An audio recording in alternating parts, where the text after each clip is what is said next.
Matod pa sa atong tubag sa Salmo, Ginoo, sa to, diha sa imong dakong gugma, tubaga ako. Ang kining maong pagtuaw, dili gid ni tingali sana para sa mga taong buutan, para ginis mga taong buangon. Kay ang buutan siguro maginang tubagon sa Ginoo. Ang buangon maunay dili tubagon dayon. Pero sa tinud-anay ang buangon sad gihigugma gyapon as Ginoo. Mao na kun ang makasasala ang buangon nga tao sama nato, mutuaw na ta ngadto sa Ginoo nga tubaga ako, ang Ginoo malipay gid ana. Kay ingnon man ta pagtubag sa Ginoo, sige man kong tubag nimo, ikaw lay dili maminaw kay buangon man ka. Ana muna diri sa atong pagbasa, sa unang pagbasa niingon dire, gitudluan ko sa Ginoo sa angay kong isulti, nahibalo akong mudasig ni adtong gikapuyan. Pasabot ang Ginoo sige ginagtudlo nato, di lang ta maminaw, muna imbis mag dinasigay ta, magsige na noon tag-away, magsige na hinoon tag-insultuhay, magbinudhiay pagyod, tungod na kay di ta maminaw sa Ginoo. Gipangutan ay imong tupad ing na kamao kang mudasig sa imong bana, kamao kang mudasig sa imong asawa, kamong mga ginikanan, kamao mo mudasig sa inyong mga anak. Mga anak, makamao ba mong mudasig sa inyong mga ginikanan?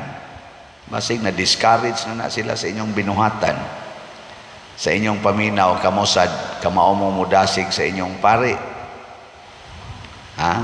Unsaon pagdasig sayon ra kayo, bastas padersiano inyong dasigon kay bawo na mong daan, palit ra gyud slat nya, ubay-ubayag palit kay hapit na mahuman ang atong kumbinto, dako na kay tagbayronon. Kaning atong SBF dag tag 500 ra man dako-dako ag palit karong si manasantaha. Nang ingon ko nga di ta mangaon kaayo karong ugma, Biyernes ug sa Sabado, ting puasa, abstinensya, labi na yung Bernis Santo. Nya ang ato anang mapundo atong ihurot og palit og slat, kita gyung tanan, mamalita kamong tanan nga sig paminaw ani akong wali, ay mo pangatog ko to Bernis Santo kung dili mo kapalit ig Sabado Santo, ha? Ana tanawa, ambot madasig ba mo ani akong pulong o nagsige na mog lingo-lingo, bida gid aning pader, sigihan man taghangyo aning slat. Pero daghan ba yang nadasig, magtan-aw lang taron sa atong gipangbuhat, karon sa atong sugat, magsugat man ta ikakadlawon sa Domingo, porting preparar gyud sa atong nag-organize aning sugat. Sobra na sila, mga 60 kabuok ang mo perform, das mga anghel. So ninduta tanawon lagi. So kung buhi pa mo inig sugat alas 3 kadlawon karong Domingo, panganhi unya mo. Nya human sa sugat manimba, dili kay magsugat-sugat lang, labi na mga manag-uyab, sugat ta ana. Nya ighuman sa performance des gawas, dili na mo ari simbahan, di na manimba. Mga buangon gyapon. Unsa man gyoy makadasig nato sa atong kinabuhi, samas gibuhat ni Kristo nga bisan og gibudhian siya, iya gyapong gipasaw sa iyang panaksan si Judas. Nya ni honghong pag Judas niya, ako ba ang gipasabot mo? Ingon sa Kristo, giingon mo. Ba kanang di jud ka masuko ba? Na asawa ka, imong bana nangabit, saw gyapon mo kaon, dungan gyapon mo kaon. nya moingon dayon ang imong bana ngano man day nagduda day kang nangabit ko, nya imo sang ingnon giingon mo. Di ba? Nindot kayo. Dili kami man ikang pistiha kay kang animala ka, sikag pangabit nagtuo kag ako kasakop nimo. Ayaw, dungan lag kaon, dungan og kaon ba. Tuslob sad siya sa imong panaksan. Saw sa ngadto, dungan sa mong kaon. Ana, no?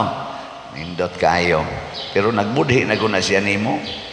Aparehar sa gunato god, sige tagsimba dinhi, dungan tagkaon sa Ginoo. Pero sige man tagbudhi niya. Nigawas na to, diha palas pultahan simbahan, wa naman. Linibaka ito damax naman ta. Igabot nga to silingan, libak lang yapon. Iabot dire, kaon o Ginoo. Abot ito, piti-piti lang ba, abag pangasaba, iging libak. Mabudhion sa ta. Pero atong suwayan nato pagbag-o.